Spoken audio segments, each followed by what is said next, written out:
No, you're good, man. Hey, how's it going, everybody? Welcome into the Back to 12 podcast. I am RC. That is Lyle. He's trying to make sure that we get the best audio possible here for y'all. It's the only way we do it here on the Back to 12 podcast.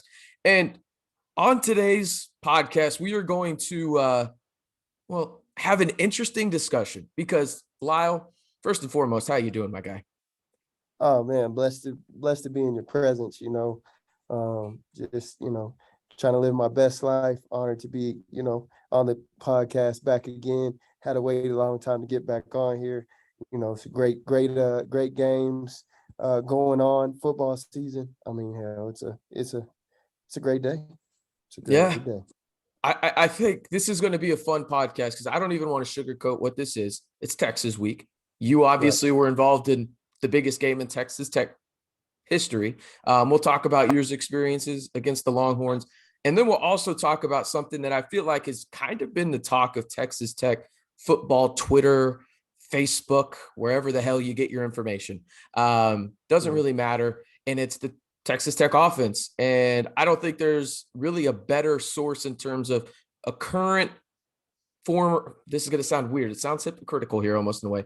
But a current former player doing a podcast, if that makes sense. And by current, I mean current podcast or former player in terms of you've been there, you've ran in this offense, at least a variation of it.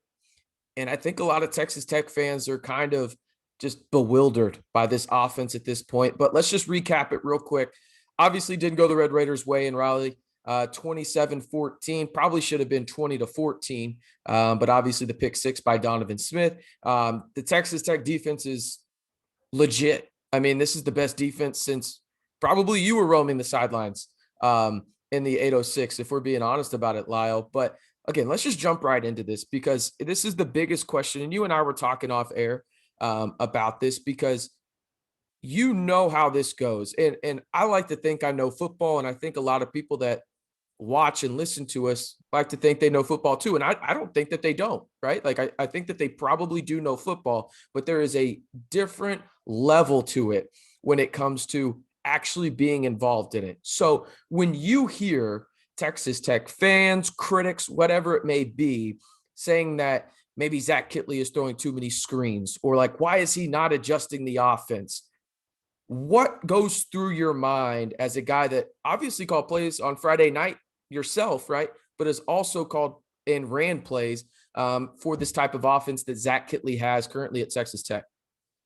Yeah, I understand everybody. That's what makes football so fun is, everybody gets to be a critic. But, just reading, kind of hearing, listening and reading there, when I hear people say, he needs to make better adjustments. And guys, I want to let you know, if you think Zach Kittley doesn't watch film 24/7 and has those adjustments ready to go, and I'm talking 15 to 25 adjustments. If they do this is what I'll do. If they do something off that, I'll do this. You're crazy. Like he's one of the smartest OCs in the country. So he goes into that game. He has the adjustments, but everybody's got to understand different things. He may be running screens because we can't run the ball or we can't block the ball.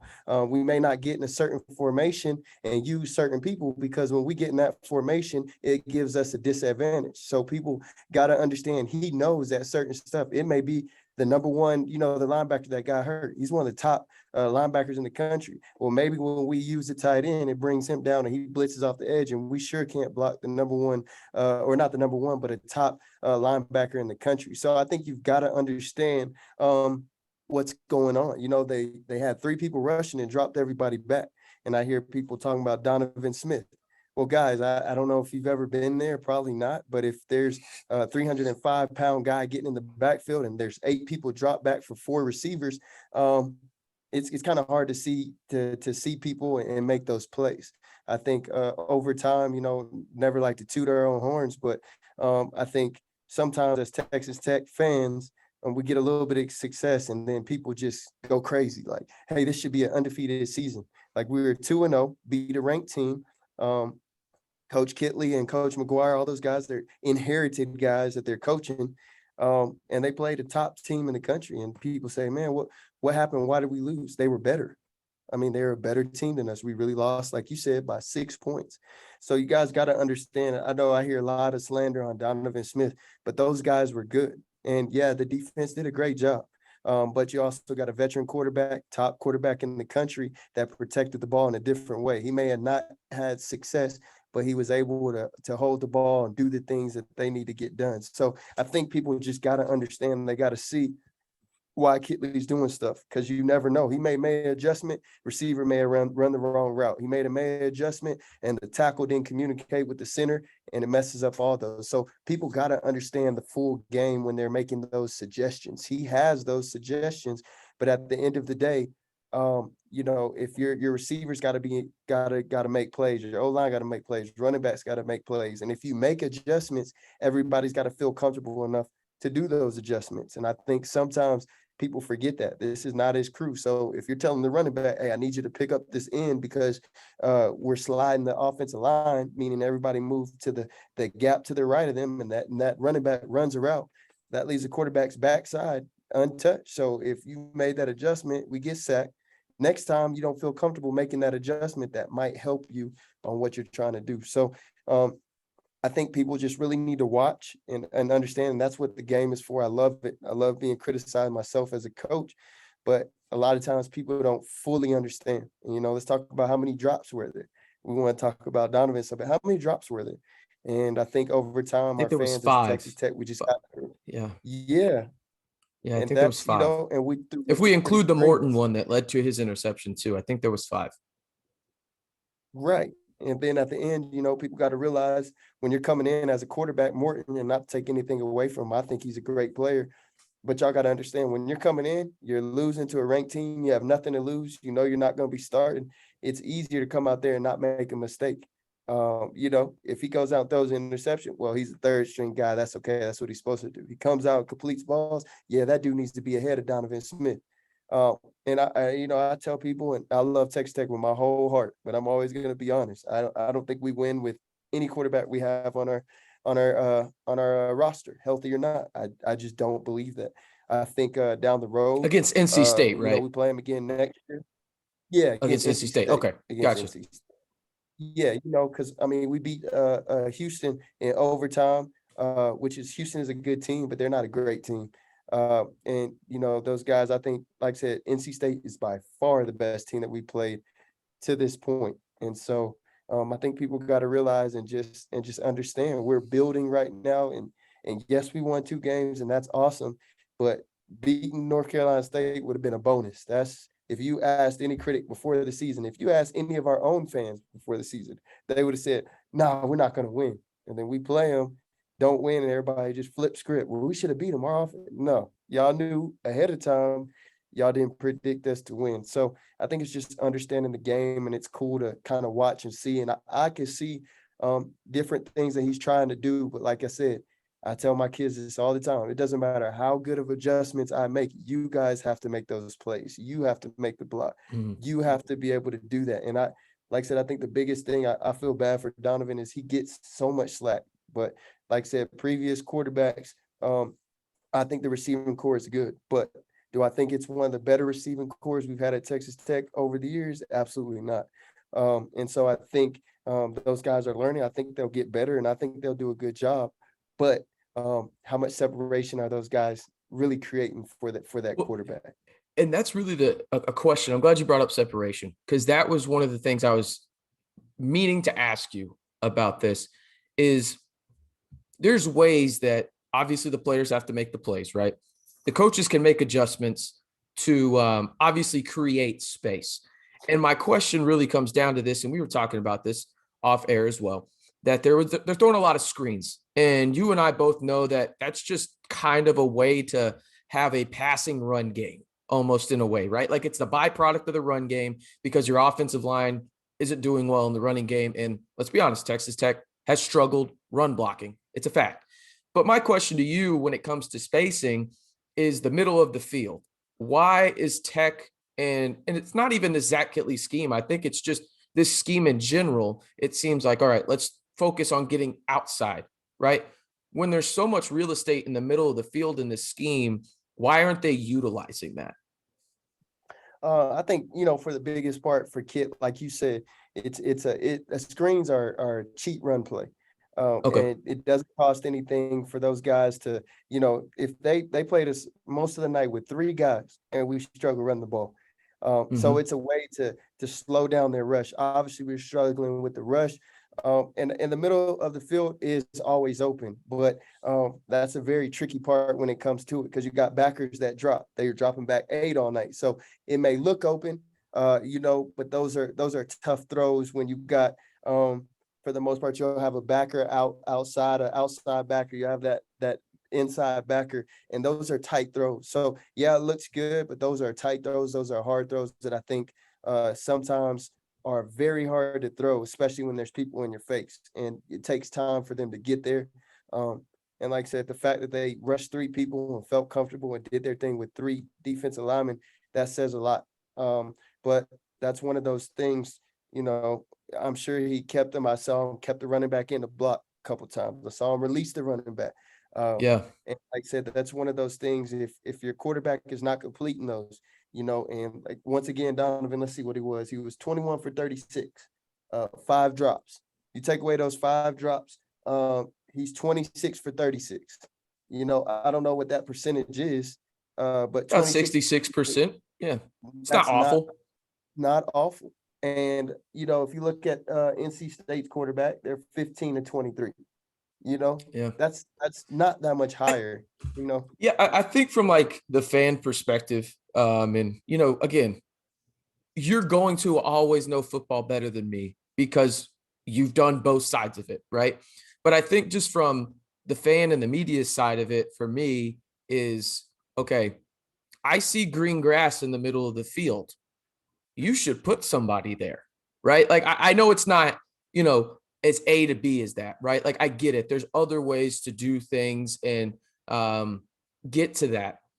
But I think you mentioned an interesting point there, and it's the running backs. And I think that we can kind of transition now into this Texas preview because it's a big game for Texas Tech, right? This might be the last time the Longhorns ever come to Lubbock. I mean, we don't know. I mean, it very well could be that. I think that that's something you're going to see a lot in this Texas game is you're going to see a lot of 11 personnel, and it's because of the offensive line. You're going to have a tight end in there just to be like a de facto 6th offensive lineman, and then you're going to have the running back in there to do those chip blocks where, hey, I'm just chipping it into Caleb Rogers, or hey, I'm chipping you into Monroe Mills right there, like on the edges, right? But that's where I think the middle of the field could be used. And I want to get your opinion on that because I think that's where the running back almost becomes the ultimate security blanket, the ultimate check down, right? Like whether that's you need to throw it in the ground so you don't get grounding, or hey, just give me positive or get back to the line of scrimmage yards, right? Because I think that's where Texas Tech struggled against NC State was first and foremost, the first play of the game just sucked because you had the guy dropped it. All right, it is what it is. You move on. But it seemed like they had these plays against a very good NC State team where you were like, all right, you should have that and then some on top of it. But it seems almost like they're trying to get ahead of themselves where, I mean, as a receiver, sometimes you just don't look the ball in because you're thinking about the move, right? Like it happens. And I get it. And I see that from Texas Tech a couple times, and some of those drops were like that. But do you think that's where Texas Tech has to live against the Longhorns is in 11 personnel sets? Or do you think they even go to 12 and they just do a chip block with the tight end and have the running back run a route? And then the tight end that chips a block inward to the line or wherever he may be goes out to the middle of the field so he can be that security blanket. I think you got to think about it like this. When you get that 10 personnel, and for those who don't know, it's 4 receivers. Mm-hmm. When you do that, most of the time you get 5 people in the box, right? So you got 5 people in the box, 5 offensive linemen. If you use your running back, 6, you have that advantage, right? If you bring in a tight end, what does that make them do? Does that make them bring 6 men in the box? Sure. Does that make them bring 7 men in the box? If you go 12, what does that turn to? Because what it could mean is, hey, I'm gonna go 12 personnel. Well, what that may mean is we'll bring 8 people in the box, or 9 people or 7 people in the box, and then play man coverage on the outside. Do we think our receivers are good enough to beat those guys man coverage? If we go 11 personnel, do they put 7 people in the box and go man coverage and say, okay, you receivers, you show me your receivers are better than our DB. So I think that's the part people don't think about. What does that cause? When I do 11, what does that cause? Is it better for me to have 6 on 5, or is it better for me to have, does that make me have 11 personnel, make me have 7 on 7? And therefore, if I send that running back out and they blitz, I don't have anybody to pick them up. Yeah, so I think it's Sure. thinking about, and that's what Kittley's looking at. Well, who comes into the box once we go 11 personnel? I go 11 personnel. They got an All-American linebacker that they bring in the box. Do we Yeah. want him in the box? If we go 10, he's outside the box. We don't have to worry about him rushing. He's more of a cover guy. So I think it's understanding what they do, seeing what they do. And I'm sure if we went and watched film with Kittley, he'd be like, hey, we don't like 11 personnel because of this. We don't like 12 personnel. Or he may say, I like 11 personnel because it gives us advantage. They still keep 5 people in the box, and we have an extra blocker, and then we can go max protect. And so I just think it depends on what kind of coverage they do. Are they going to drop, are they going to watch NC State and say, hey, our 3 defensive linemen can do the same thing they do and drop 8 all night and say, hey, you're going to have to run. And until you're able to run, I'm going to drop 8 people back and put 3 people there. If there's 3 people, that means there's 5 people in the box. If they're dropping 8, 5 linemen, 5 people in the box, 1 running back. If you can't run on 5-on-5, it's hard. Your next step, if you can't, with 8 people dropping, I mean, what pass routes do you tell people when there's 8 people? So your next best thing is, hey, there's 5 people in the box. We try to throw a screen and loosen them up that way. But until they make them adjust, which North Carolina State really didn't have to adjust because we didn't execute, and he tried to run, he tried to throw screens. And when we threw it deep, it's tough, like I said, when it's dropping back. So I think the real question is, what is Texas going to give us? What are they going to do to our 11 personnel? If we go empty, does that mean they're going to blitz everybody, or are they going to drop everybody back? I think those are the questions that Kipley's gonna figure out. But what we got to understand as fans is they have to do. It doesn't matter, like I said, if they go man coverage and lock down our receivers and bring 7 people, there's nothing you can do besides run screen. Yeah. So it's interesting you bring that up, because the thing that I was thinking in my head, because again, you're going to know more than me in this regard in terms of the adjustments. In my mind, it's this. I'm not thinking about it as a hat on a hat, almost in a way, because I know that's the basic premise, right? If you have more hats, you should be able to win, right? That's how it works, right? So my basic premise in terms of right now, in terms of what you're talking about in Texas Tech, seeing a lot of drop 8 or drop 7 or whatever it may be, is it almost feels like the mobile quarterback aspect that Texas Tech has is also a detriment almost in a way. And again, I know this might sound a little crazy, but hear me out. The reason being is, that teams are going to rush 3 or 4 a majority of the time, right? But with a mobile quarterback, what does that involve and what does that entail? A spy, right? So now you have 5-on-5 and you're already losing 3-on-4, right? So as soon as that linebacker sees just the slightest tuck or the slightest movement outside of the pocket, you've got a hat on a hat, and it's a quarterback on a linebacker, and that doesn't account for maybe a DB that sees it too and lays off its guy, and maybe he already knows that he's got a safety back behind him helping, where, okay, I'm going to take the risk of going full steam ahead and maybe getting, instead of a play that gets 10 yards, I could potentially get a loss play here, right? Like a tackle for loss. And then worst case scenario, I'm trusting the guy behind me to come in and just negate a big time play, but instead limit it to maybe like 8 yards. Right? That's my thought process in terms of, you obviously want the mobility because it brings a different skill set to the table that the defense has to account for. But almost in this situation where Texas Tech is struggling to create separation on the outside, as you're mentioning, right? It almost feels like a detriment because it allows that linebacker just to hover. And that hovering linebacker can be dangerous because it can do a lot of things. And I got a question for you. Do you think that do you think teams scout Donovan and worry about him running? I think they should. I don't. I personally You don't think they don't? do. No. I think they drop 8 people back, and when they see him run, they come up and make a stop. I just don't. I don't see them like he's not. So you're just saying, hey, beat us with the pass. It's almost like Lamar Jackson when he was a rookie. Hey, just like we know you can run, we're gonna have people But the back difference there, is with but just Lamar, like, hey, beat us with the pass. but Lamar can make people miss. Donovan's not making folks miss. He may run and get 5 yards, but he's not spin moving and he's not running a 4-2 like Lamar. That's the difference. If it's somebody like Lamar, oh yeah, you better get somebody out there because he gets in that open ground, he's gone. If you see Donovan and he's behind the line, the linebacker's 5 yards back, and him and Donovan run, Donovan's gonna run, lower his shoulder because he's a bigger guy, and he's not making people miss like that. So I think that's been the thing the most. Like I think it comes down to run game. We got to be able to run, and I think Kittley's run game is awesome. But once again, I think Hamby's a heck of a coach at the O-line.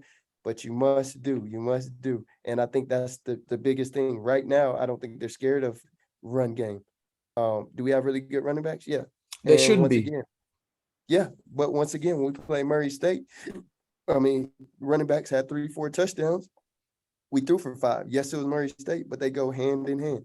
Just like, I got a high school team. We're not the best at throwing. So teams load the box.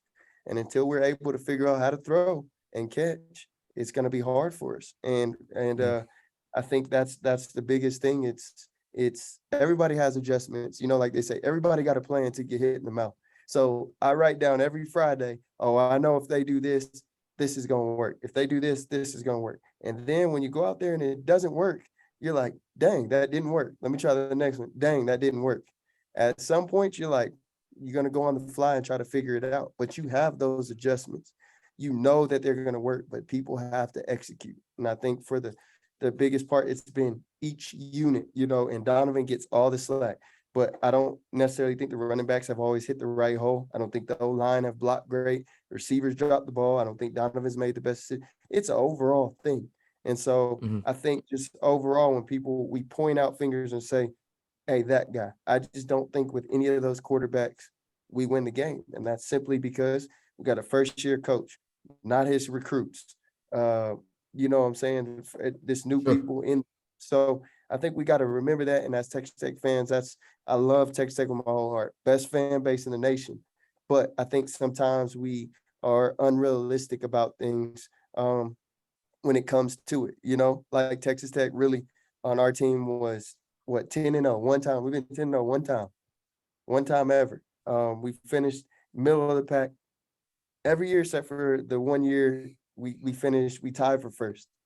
But other than that, we finished in the middle of the pack. So I think fans got to realize we're building, but we're a middle of the pack Big 12 team. We've always been like that. And now you have the opportunity to change that, though, with the new Big 12. But it's going to take time. Absolutely. And I agree with you for the most part. I think that the word I always love to use in the offseason when talking about Texas Tech is realistic. Just be realistic about it. And I get that a fan is short for fanatic. Fanatic in the dictionary, they're not realistic. I get that. I really do.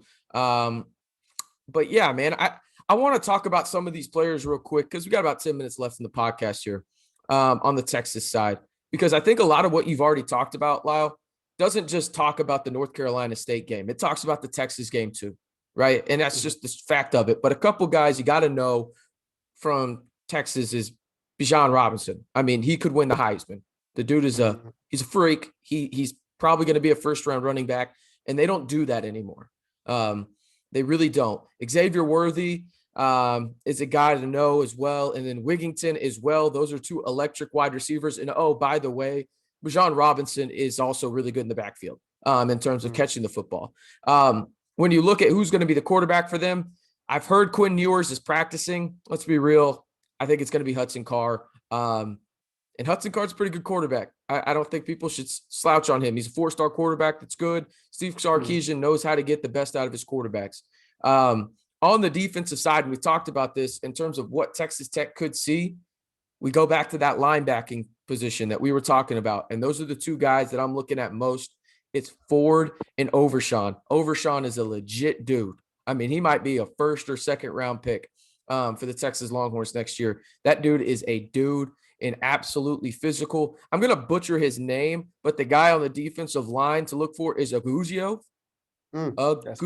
a goofy O. Yeah, there we go. I don't know. Yeah, We'll just call him Big O, double O. Big I O. butchered it. Yeah, I told I'm you. with that. I told you I would. That was never my strong suit when I was calling games, Lyle. If I didn't have the pronunciation guide, I was butchering it.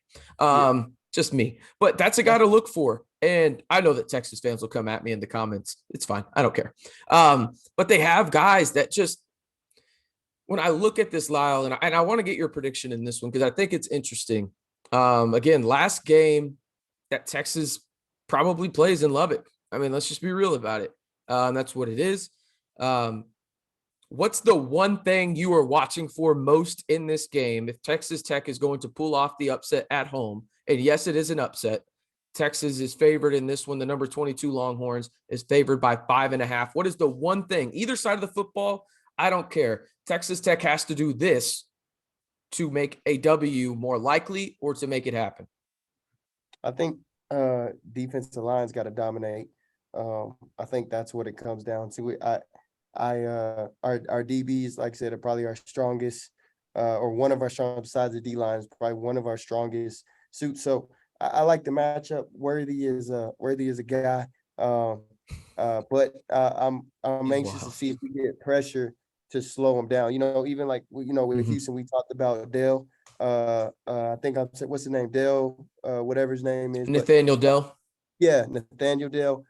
Once he had time, he got loose on them dudes. I mean, Sure. He's just not going to be stopped. And I think it's the same scenario. If we could get pressure on him, I think that'd be the biggest key. And I do want to say too, before I give it back, just to put it in perspective, we talk about Donovan. Donovan has thrown 110 times to Ewers 36. So understand 86 times total as a team. Yes. So understand he's gonna throw interceptions when you throw that much. Like, that's just bottom line. Like, people don't understand. Last year at Western Kentucky, that guy was pretty freaking good. And he was the top dude, come out of nowhere, get drafted. And you get picked up by the Patriots, that says something about you at quarterback, because the last one they got was Matt. So that lets you know a little bit about how talented he is. But for me, I'd say defensive line. What about you? What's your thoughts? I'll be honest with you, man. I am going to allow Worthy and Wigington to beat me all day. I'll take my chances with the deepest unit I have on this team, and that's the secondary. But it will keep me up at night for a long time if Bijan Robinson has a game like Dante Foreman did a few years ago for Texas in the rain, where he just ran rampant on the Texas Tech defense. I think I'm kind of at the point now where I don't know exactly how much you can stack the box against Texas, but I'm basically going to throw my chips in and say, Hudson Carr, you are going to beat me. Like, that is it. I am not letting Bijan Robinson beat me. I'm just not doing it. So I'm throwing the kitchen sink, my own mother at him. I'm throwing the house, everything. Like, I am going to stack the box and just load up the run game in terms of, okay, I'm going to make it look like I'm sitting in the house every time, just in case there is a run play. And then we can disguise coverage. Tim DeRuyter has been fantastic at that already, where we can still drop back and we can still get in those passing lanes and make it difficult for Hudson Card. Now, I will say Worthy and Wigington make that a little bit more difficult, but I don't want Robinson to beat me. And here's a question. This is a perfect question. So as a DC, your opinion, you're saying, hey, I'm going to bring the house. Okay. The first 3 drives, Worthy has 3 touchdowns. What's your next move? What are you doing? Yeah, you got to adjust. I mean, and at that point. No, when you adjust, what would you do? So when I would adjust at that point, you're saying just strictly Worthy has it, right? I'm just saying, or just say the receivers are, okay, receivers in general. Okay. If it was one guy, it would probably make it a little bit easier for me. I would just literally have I would have a safety high, a corner low, and then I would have that guy in the middle and basically triple stack right there on that, where it's just kind of Bermuda triangling him out. Well, once you triple stack, that takes people out the run game. So then exactly. And that's what I was about to say. Yeah. So it's kind of pick your poison. I'm picking my poison where it's like, hey, I'm not letting Bijan Robinson beat me, because again, it comes down to this, and we've talked about it a lot on this podcast. The secondary is the best unit on this team, and it's the deepest unit on this team. If they want to prove that they've taken that next step at Texas Tech in the secondary, this is the game to do it, because you have 2 wide receivers that when it's all said and done, they're going to be top 1st, 2nd round picks. And I think that that's what fans fail to realize. You can take someone away and then he leaves No, Robinson open. yeah, yes. And then if the other receiver goes to work, like everybody has those adjustments and not you, but the fans got to understand. Mhm. Yes, that sounds good, but then the other receiver goes. So what do? You move someone else out the box and double both, and then let. So sometimes your adjustments, the ones that sound good and think good, you're like, I know for sure this will work. They don't work, and then you have to try to go off the fly and readjust. But like if we're in this situation, what is the adjustment? You try to double, you try to put everybody back, you try to man them up. What's the next step? So at the same time, people say this all the time, ask any coach. It's not the X's and O's, it's the Jimmys and Joes. So I hear that a lot of that and the other. But like I said, if it's reversed around and we got those two receivers and we got Robinson, I mean, do we beat North Carolina State? The world may never know. But There's a lot of ifs, man. Yeah. Football is a game of ifs, you know? What It's if? guessing. Game of guessing, Yeah. brother. Yeah, and I'm gonna tell you this. I know where you stand on it, but again, I want to reiterate it. I can't let Bijan Robinson beat me. I just can't do it. I can't do it. I can deal with Worthy and Wigginton beating me because that means Hudson Carr had to perform to get there. And if But Hudson Carr, my question to you is, sure, how much of that do you take? How much do you take? That's the good question. That's the big question. And I think there's only one guy that can answer that, and we know who it is. It's Tim DeRue. Right on. Get me real quick. We got about a minute left, Lyle. Let's do it. Give me the score for this one.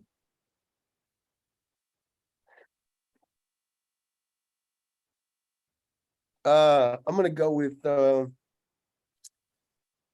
this is tough. I'm gonna go 35-21. UT. Texas. I'm gonna go 35-30 UT. I think Texas Tech covers it late backdoor. He's Lyle. I'm RC. We appreciate you listening. I'll be doing a Twitter space on Friday. Lyle, hopefully your phone doesn't die this time and you can hop on as well, my guy. So we can do that. So you can come follow me over there. We'll be back next week, hopefully talking about a Texas Tech victory over the number 22 Texas Longhorns. But he's Lyle. I'm RC. We appreciate y'all tuning in to the Back to 12 podcast here on the Back to 12 podcast channel.